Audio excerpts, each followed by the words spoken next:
अस्सलाम वालेकुम दोस्तों।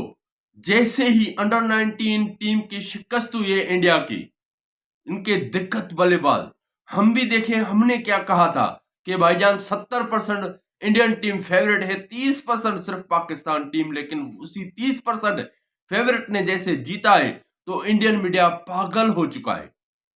पागलपन में वो अब कैसे काम कर रहे हैं ये आपको छोटी सी क्लिप उनकी दिखाएंगे। क्योंकि पहले उनको गम था, वो गम में अपनी ही टीम के खिलाफ, अपनी ही मैनेजमेंट के खिलाफ, अपने ही प्लेयर्स के खिलाफ, जो उनका उभरता हुआ टैलेंट, यंग टैलेंट कहा जाता है, उनके खिलाफ बोल रहे थे। ये बीज इनका ही बोया हुआ है।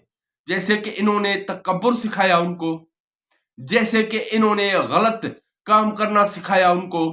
जैसे गौतम गंभीर की बात मैं हमेशा कहता हूं कि भाईजान गौतम गंभीर ने ही आकर जो क्रिकेट का प्लेटफॉर्म है वहां पर आके सियासत शुरू कर दी, वहां पर आके हैंडशेक का मामला किया। उसके बाद आके देखें कि भाईजान सियासत की बातें तकरीर कर दी सूर्य कुमार यादव ने। तो आज तक वो तड़प रहे हैं। जैसे कि कहा था या टिम्बा बाउमा ने, या फिर कहा था जो साउथ अफ्रीकन हेड कोच है, जो टेस्ट मैच इन्होंने खेला था, टेस्ट सीरीज खेली थी, वहां पर उनके हेड कोच ने कहा था कि मैं इनको तड़पता हुआ देखना चाहता था। ऐसा ही किया है मोहसिन नकवी ने, जैसे कहा कि मैं इनको तड़पता हुआ देखना चाहता हूं इनके तकब्बुर के सबब।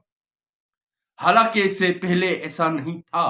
बहुत से जो फॉरेनर क्रिकेटर्स हैं वो कह चुके हैं कि भाई हमने जो टीम देखी थी, हमने देखी थी इंडिया की टीम रोहित शर्मा की कयादत में, हमने जो देखी थी विराट कोहली की कयादत में, हमने जो देखी थी राहुल द्रविड़ की हेड कोचिंग में, हमने जो देखी थी वो बहुत अच्छी टीम थी। वो उनका जो बिहेवियर था, उनका जो वर्ताव था वो ऐसा नहीं था जैसा कि सूर्य कुमार यादव और गौतम गंभीर के हुक्मरानी में हुआ है।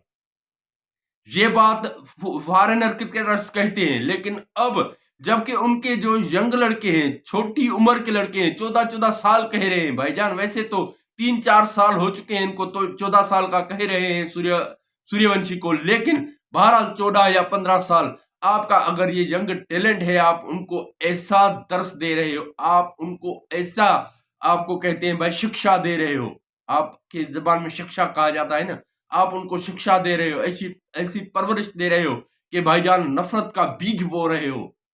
तो आप जो बीज बोगे वैसा ही काटोगे। क्योंकि आप नफरत की बात पर, आप तकब्बुर के घमंड में आकर इतने ऊपर चले गए कि आपको वापसी का रास्ता नहीं मिल रहा था। लेकिन पाकिस्तान ने जब आपको शिकस्त दी तो पहले आप ट्रोल कर रहे थे, पहले आप मतलब कि ऐसा कुछ कर रहे थे, उसके बाद अब दोबारा आप उस हरकतों पर उतर आए हैं। आप थोड़ी सी उनकी कमेंट्स सुने, थोड़ी सी मैं उनके बारे में बात करूंगा, बाकी फैसला आप खुद कीजिएगा और कमेंट्स में जरूर बताइएगा। ये सुने उनकी क्लिप।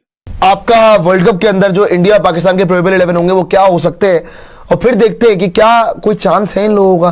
मुझे तो बड़ा मुश्किल लगता है। खैर कप्तान है सलमान अली आगा। तो ये इसको तो शर्म नहीं आ रही? ये तो खेल ही रहा है ना, खुद भी शर्म होती है। जीत रहे सब 15 बॉल में 10 रन बनाने वाला बंदा कप्तान बना हुआ है यार। स्टिल यार वो मतलब अगर आप बात करोगे, कम से कम इन्होंने मिनोज से हारना बंद कर दिया है यार। टूटी मेज में निकले हुए कील इसके पैरों में लगे, ऐसे तो हरकतें इसकी। पर बाबर तो आ रहा है, बाबर तो है स्क्वाड में, कह रहे हैं बाबर तो है स्क्वाड में। देखिए बाबर स्क्वाड में है, वो तो दूसरी टीम्स के लिए अच्छा है। तो आपको देख ले भाईजान ये कैसे पाकिस्तानी प्लेयर्स के ऊपर टोंक रहे हैं, कैसे ये गिलाएं कर रहे हैं, ये अपना गम भुला रहे हैं। मैं ऐसा समझता हूं कि इनको जो पहले गम मिला था वो अपना गम भुला रहे हैं और ऐसा करने पर उतर आए हैं। और अब जबकि बार बार चोट खाने के बाद, बंदा एक बार चोट खाता है, दूसरी बार चोट खाता है तो फिर सुधर जाता है, लेकिन ये बार बार चोट खाने के बाद भी नहीं सुधर रहे, वैसे ही ट्रोल कर रहे हैं, वैसे ही घमंड कर रहे हैं, तकब्बुर कर रहे हैं। तो तकब्बुर का बुरा हाल होता है। ये मैं समझता हूं कि भाईजान तकब्बुर का बुरा हाल होता है, इनका बुरा हाल आने वाला है।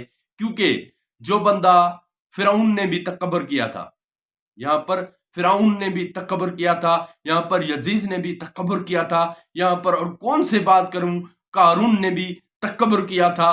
तो उन्होंने, उनका हशर कैसा हुआ। तो यहां पर ये लोग फिरौनियत पर उतर आए हैं। भाईजान हम खुद कहते हैं कि आपका सिस्टम अच्छा है, आपका बोर्ड अमीर है, आपका माहौल बेहतर है, अभी जो आपका डोमेस्टिक चल रहा है वहां पर आपके मेन प्लेयर्स विराट कोहली, रोहित शर्मा खेल रहे हैं, तो यंग टैलेंट को भरोसा मिलेगा, यंग टैलेंट को वहां से कॉन्फिडेंस मिलेगा, तो वो आगे बढ़ेंगे।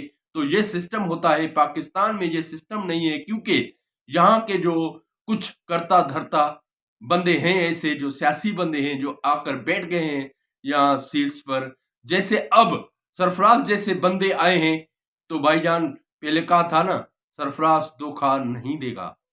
पीके में आपने देखा होगा भाईजान, सरफराज धोखा नहीं देगा, या फिर सरफराज ने धोखा नहीं दिया था। उसने धोखा दिया, थोड़ी सुन लें। इसमें झूठ क्या है? सरफराज धोखा नहीं दिया था। मैं लाहौर से क्यों? तो आपने सुना कि भाईजान सरफराज धोखा नहीं देगा। तो सरफराज जैसे बंदे अगर आ जाए जहां पर कोचिंग स्टाफ में, वैसे तो वो मेंटोर बना हुआ है, मैं भूला हुआ था कि मैंने सोचा था कि शायद ये हेड कोच इनको बनाया गया है, लेकिन मेंटोर बनाया गया है। बहरहाल ऐसे बंदे मेंटोर्स या कोचेस बनेंगे तो इंशाल्लाह पाकिस्तान टीम ऊपर तक आएगी, बुलंदियों पे आएगी। टैलेंट तो पाकिस्तान में बहुत ज्यादा है, टैलेंट की कोई कमी नहीं, लेकिन इस्तेमाल करने का तरीका नहीं। मैं बार बार कहता हूं कि पाकिस्तानी मैनेजमेंट को, पाकिस्तानी जो पीसीबी के करता धरता है, एस्टेब्लिशमेंट इस वक्त जो पीसीबी पे नाफिज है, उनको ये टैलेंट इस्तेमाल करना नहीं आता था। अब सरफराज जैसे बंदे जब आ गए तो इंशाल्लाह वो टैलेंट भी आगे बढ़ेगा और उनको रौंद डालेगा। लेकिन जो बड़े पैसों पर, बहुत ज्यादा पैसों पर घमंड करने वाले बंदे हैं, उनको मुंह तोड़ जवाब पहले ही मिला है, आगे चलकर भी मिलेगा।